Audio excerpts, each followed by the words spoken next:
नमस्कार दोस्तों, आप सभी को स्वागत करती हूँ मेरे चैनल प्रतिभा की लाइफ स्टाइल में। चलिए दोस्तों, आज हम इस वीडियो में जानेंगे मार्गशीर्ष माह का यानी अगहन महीने का पूर्णिमा कब है, व्रत हमें कब रखनी है, स्नान दान कब करनी है, पूर्णिमा तिथि कब से शुरू हो रहा है और कब समाप्त हो रहा है, किन किन बातों को हमें ध्यान रखना है। तो चलिए सभी प्रकार की महत्वपूर्ण बातें जान लेते हैं।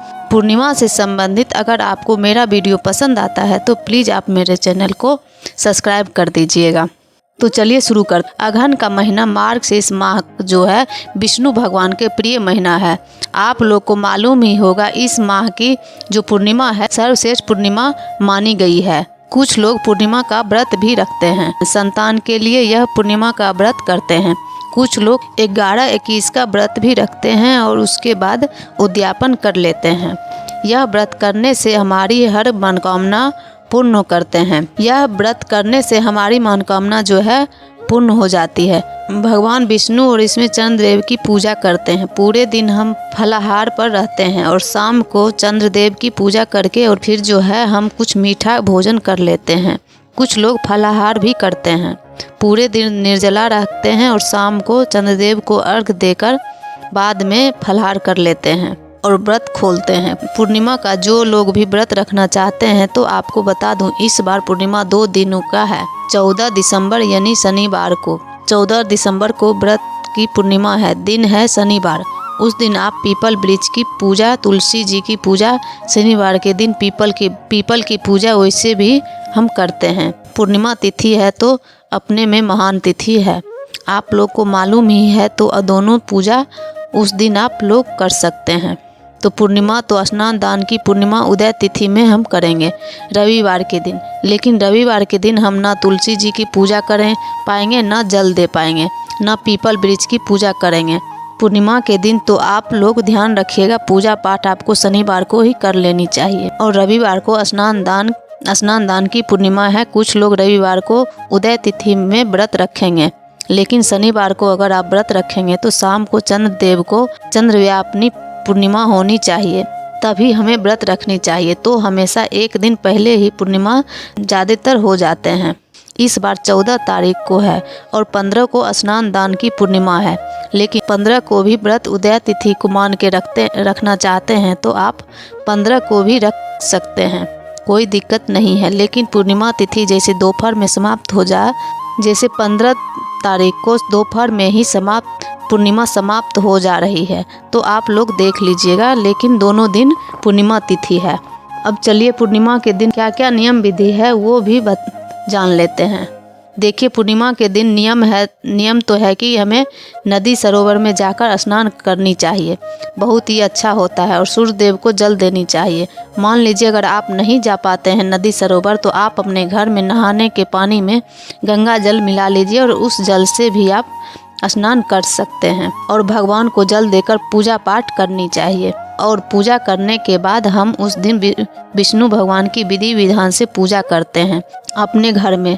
जिस दिन मान लीजिए कि आपको कथा कहलवाना है, स्नान दान करनी है, घर में खीर पूरी बनानी है, तो सभी काम आप रविवार को कीजिएगा।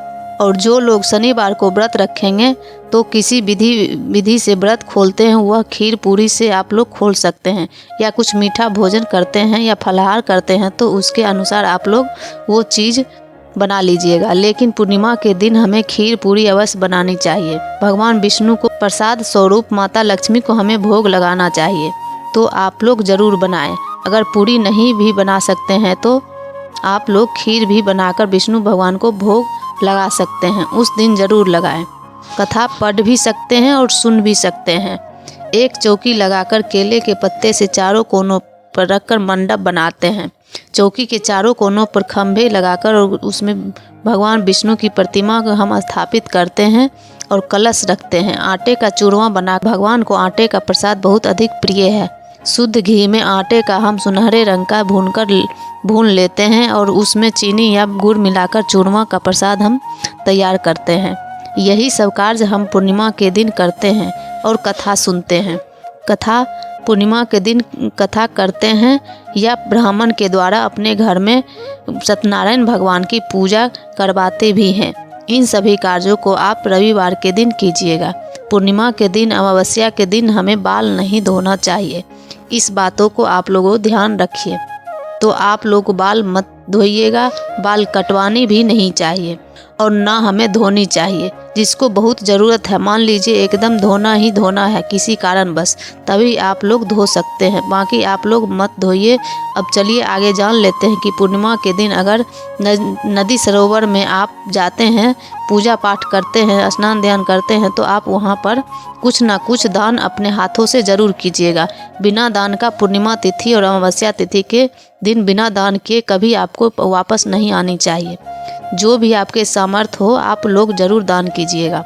तो इन्हीं सब बातों को आप लोग ध्यान रखिए और पूर्णिमा के दिन कभी किसी का अपमान ना करें, किसी भी जीव जंतु को नहीं मारनी चाहिए।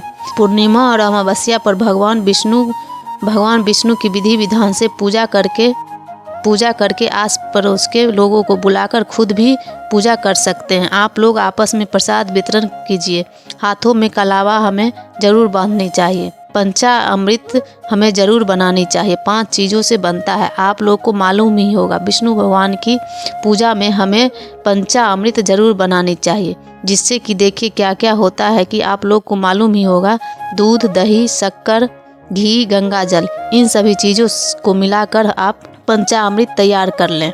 पंचामृत बना सकते हैं और वही भगवान को तुलसी पत्ते डालकर हम चढ़ाते हैं। तो आप लोग शुक्रवार को ही तुलसी पत्ते तोड़ लीजिएगा, क्योंकि पूर्णिमा तिथि जैसे शाम से शुरू हो रही है, तो आप शनिवार को भी तोड़ सकते हैं, लेकिन रविवार के दिन कभी तुलसी पत्र ना तोड़ें। दोस्तों, आप सभी से एक बात कहना चाहती हूँ, अगर वीडियो पसंद आता है तो चैनल को पक्का सब्सक्राइब कर दीजिएगा और वीडियो को लाइक कर दीजिएगा।